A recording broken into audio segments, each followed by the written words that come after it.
На берегу Вилюя, среди тайги, где Бог рассыпал красные пески, когда-то геологи приют нашли и Кызылсыром его нарекли.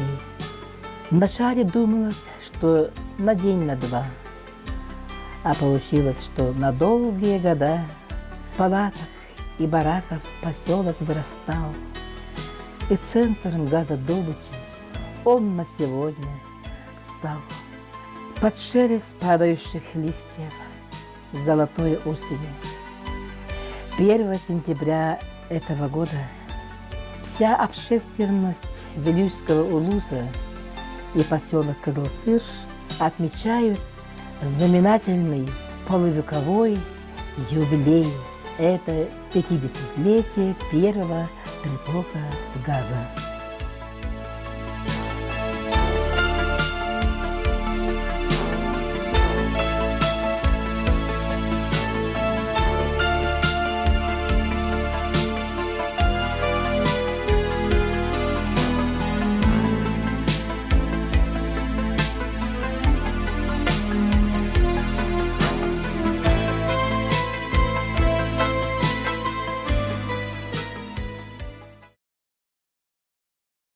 Ну, был период в истории поселка Кызылсыр, когда действительно он гремел, все тут расцветало, все крутилось и вертелось.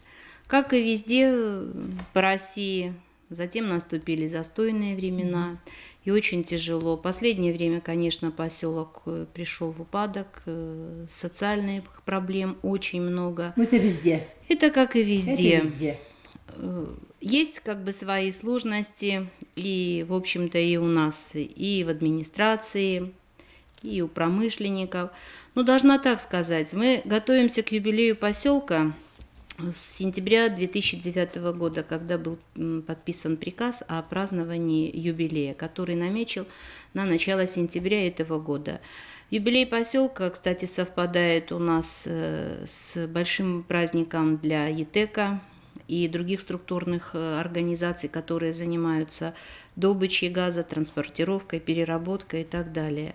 Должна сказать, что без помощи промышленных структур, которые базируются здесь у нас в поселке, а это прежде всего на сегодняшний день ЕТЭК и Сахатранснефтегаз, выжить было бы просто невозможно. Вклад газовиков в дело процветания республики, подъема производства, функционирования всех отраслей промышленности неоценим. Их труд наглядно демонстрирует жизненность лозунга «Богатство недр на благо народа». Газодобывающее управление, значит, в нашей системе Сахатранснефтегаз было создано в рамках социальной программы газификации местного наслегов, расположенных вблизи Среднетюнского месторождения. Это Югилет, Усун и Тылганы. Управление было создано в 2007 году, в декабре уже был получен первый газ. И мы теперь, значит, работаем уже порядка, значит, 5 лет, был юбилей нашего подразделения. Газ успешно мы бесперебойно подаем, значит, порядка 3 миллионов кубометров газа в год. Ну, как Азат Марш сказал, что мы поставляем газ в 3 наслега, да, находящихся вблизи Среднетюнского месторождения. Ну, вот, эксплуатируются у нас 2 скважины, как одна, а вторая в резерве. Одна постоянно, вторая в резерве. Как в этом году было подано, ну, как добыто и подано в магистральный газопровод 3 миллиона 336 тысяч метров кубических природного газа. В 2009 году это составляло 1 миллион 780 тысяч метров кубического газа. И на 2011 год запланировано уже 5722 тысячи метров кубических газа. Ну, здесь у нас, как вы видели, база. Здесь мы в основном, ну, как обеспечиваем, ну, необходимой техникой, ремонты производим. Ой, ну, как база обеспечения очень, в основном. Очень такая Да. солидная техника. Ну, а все производство в основном идет положено там на своей установке комплексной подготовки газа. В планах вообще есть, перспективных планах, есть хороший бизнес-план, так называемый, значит, это увеличение мощности месторождений до 400 миллионов в год. Плановый 50 миллионов, это и 137 километров нитки до Тамалакана дотянуть, и газ вовлекли бы, значит, газификацию близлежащие нас лига. Плюс Нюрба, Нюрбинский район и подача газа дополнительно на Якутск. То есть с этой нитки бы. На территории нашего улуса разведен огромный запас природного газа, ценнейшего углеводородного сырья.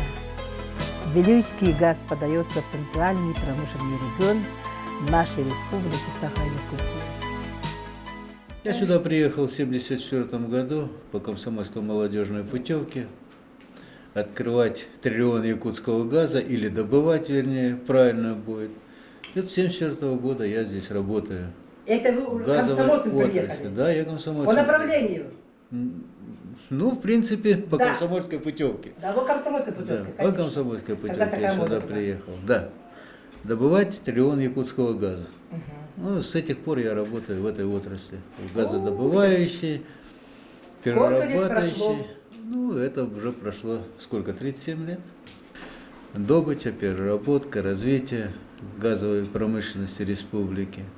Ну, а перспективы – это дальнейшее развитие, газификация поселков в республике и выход на мировой рынок. Это у вас такие перспективы, а как? Ну, а оказывается. перспективы все равно должны говорить. Мы же на месте не стоим, мы же растем. Конечно, хотел работать на производстве, вот приехал в 2009 году, уже работаю 2 года, Саша работает 2 года. Должность у меня инженер по промышленной безопасности, получается, и экологической безопасности. Руководствуюсь положением производственного контроля. Это получается вот раз в квартал ездим, проверяем объекты. Это у нас 2 объекта. Участок добычи газа и вот автотранспортный участок. Вот, планируется «Газпром», к нам в Якутии же планирует «Газпром» прийти. РАО «Газпром» — это российский вот «Газпром», РАО «Газпром» с запада в Якутию. Вот, добыча газа будет, получается, вот, в Китае идти в основном, и параллельно будет газифицироваться вот, Республика Саха-Якутия, населенные пункты. Вот основная вот цель и задача в будущем плане. Кызылсыр, Кызылсыр, над Вилюем рекой голубой. Кызылсыр, Кызылсыр, мы ведь навеки сроднились с тобой. Сначала работал в «Газпроме», вот, ну а потом после перевода в Сахатранснефтегаз в 2005 году нас перевели, ну, стали работать от Сахатранснефтегаза. Вот. Юность, с детства здесь все прошло, родители сюда приехали, тоже как Совсем бы другая история. закончил школу здесь тоже, ну и потом, получается, да, вот, тянул обратно в поселок и, получается, поступил учиться на бурение. Приехал я в 80-м году сюда, работал монтажником, с Украины приехал. Тут был поселок молодежный, вертолеты было как такси, Да. катались, куда хотели. Да.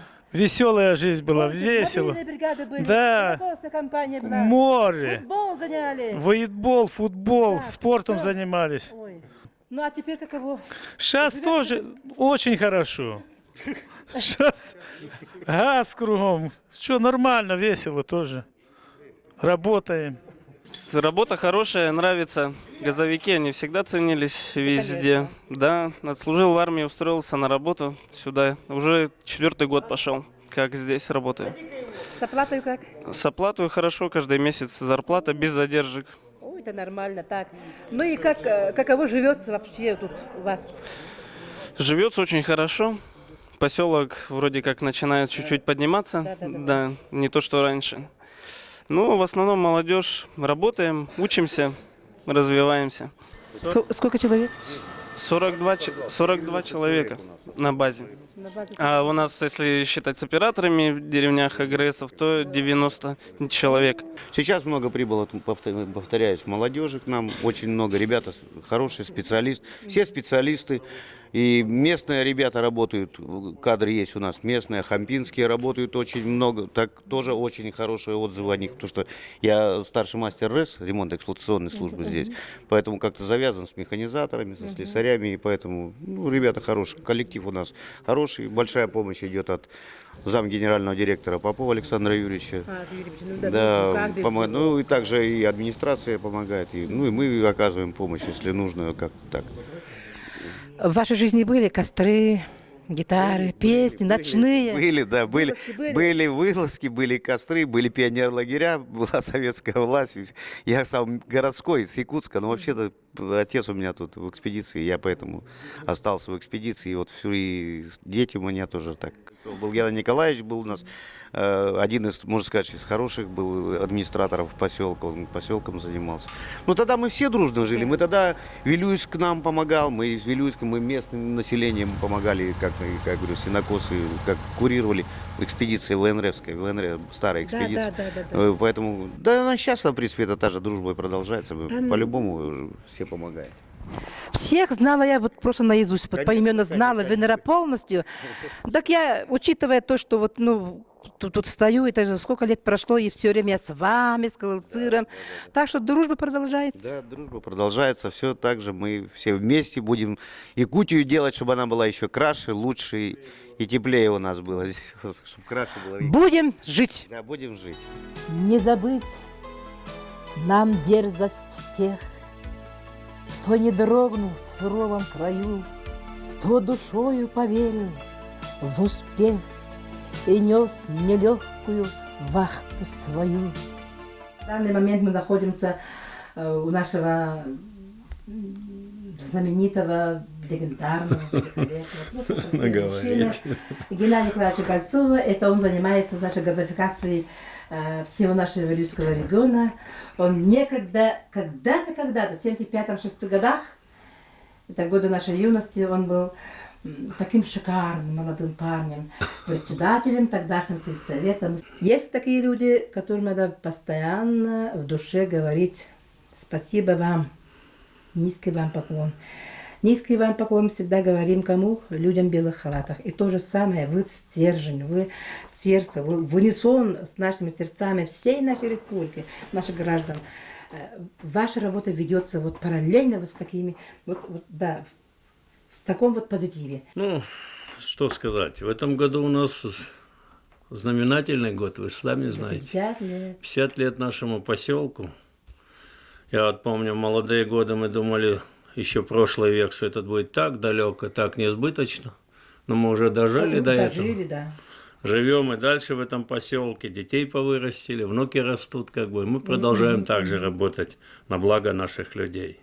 Конечно, наша Вилюйская нефтегазоразведочная экспедиция, уже давно ее нет, но у нас по ней ностальгия.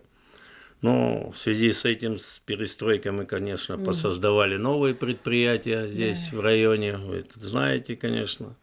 Сейчас вот и новое предприятие у нас вместо «Газпрома» и ТЭК работает, как бы уже у всех на слуху. Ну а мы с 92 года создали предприятие по газификации Вилюйской группы улусов.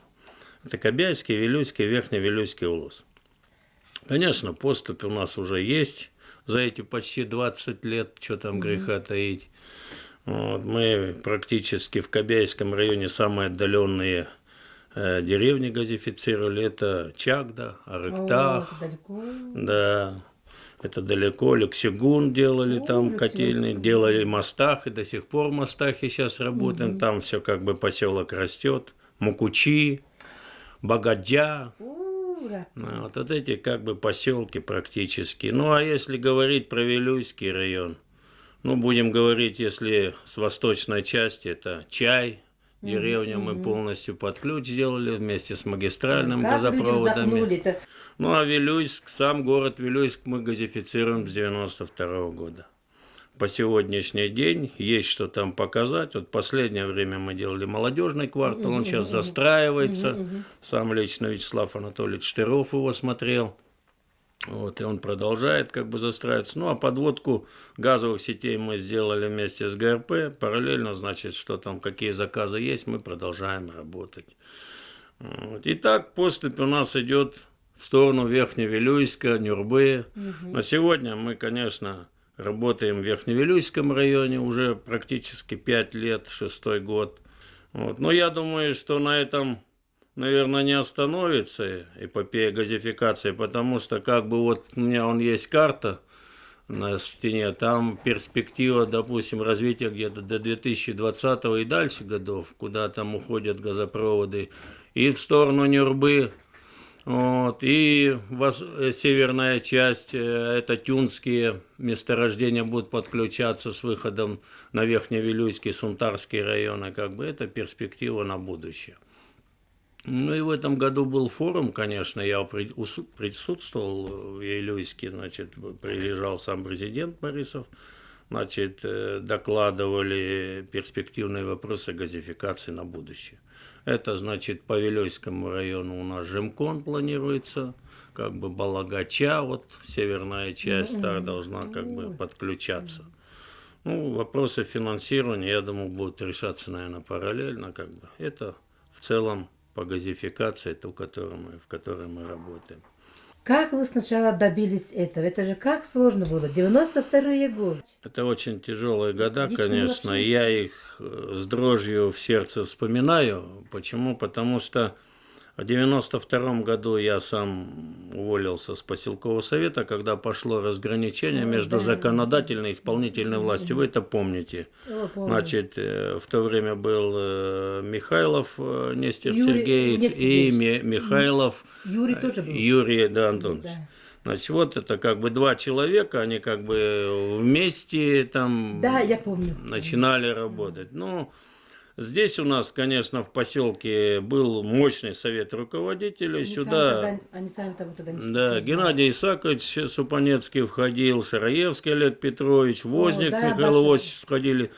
В общем, у нас было тогда около 30 предприятий, в принципе, сильная была, мощная группа. Кадры были. Вот. И, короче, было подготовлено письмо, направлено на имя Михаила Ефимовича, тогда Николаева, с просьбой оставить в моем лице как бы и законодательная исполнительная власть, ну, с этим советом руководителей.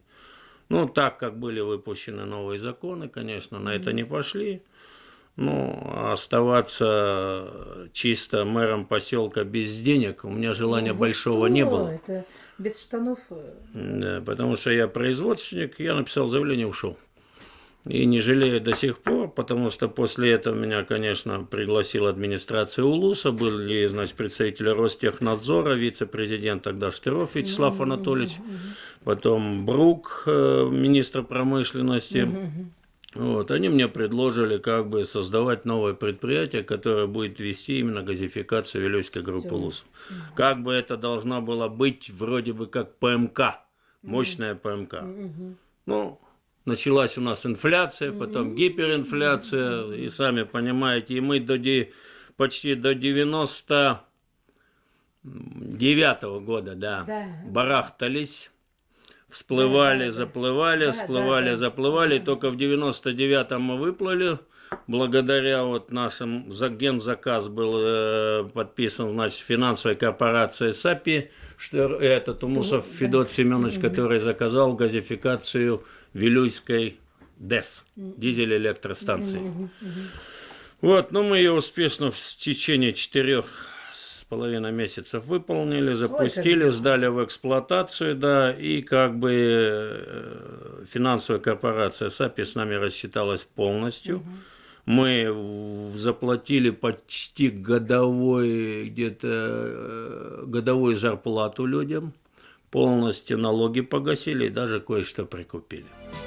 Кызыл сыр над Вилюем рекой голубой, ты в сердце моем живешь, кызыл сыр, и стал нашей общей судьбой, и не только нашей, а всей нашей республики. Ну а теперь наша съемочная группа находится в одном из красивейших домов культуры, что находится на Тбилисском улусе. В одном из лучших, работящих, скажем так, творческих коллективов Кызылцира. Вся работа нашего Дома культуры направлена на подготовку мероприятий к этим юбилейным событиям. Разработаны программы, положение конкурсов и смотров. Вот у нас проводятся творческие смотры трудовых коллективов. Это мы Сахар уже видели. Да. В настоящее время состоялось 5 творческих отчетов. Наша работа, мы сделали основной упор в нашей работе на создание национальных общин.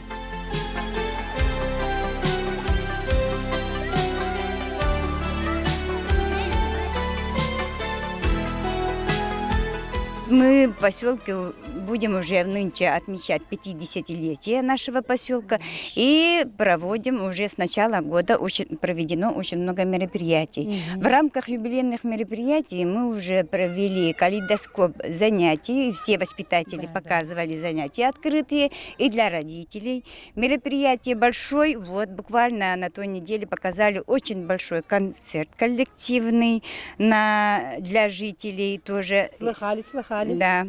В рамках юбилейных мероприятий вот какой у нас ремонт сделан, обшивка зданий и крышу поменяли. Наш детский сад является одним из ведущих детских садов нашего улуса. Я это говорю громко, потому что наш детский сад является, мы включены еще в федеральную экспериментальную площадку по апробации программы детям 5 до 7 лет. И, вообще мы живем очень активно, коллектив очень работоспособный. Дети у нас тоже показания, грех жаловаться. Над тобою цветет по ночам Полохов дивный букет, отражается в синих очах юной девочки призрачный цвет. Кызылцыр над Вилюем рекой голубой, Кызылцыр, мы навеки сроднились с тобой. Передо мной, значит, находятся сами вот такие люди, асы своей профессии. Я хочу, значит, обратиться к Евгению Ивановичу Назаренко, начальнику управления тепловых сетей. Наше предприятие создано было в 2005 году. Коллектив нашего предприятия состоит из 109 человек, которое дает тепло поселку Кызылцыр. Даем жилые дома, уют приносим, тепло и радость. Значит. На данный момент мы находимся на 5-й котельной, самая такая наша лучшая котельная. В поселке идет оптимизация тепловых сетей, программа.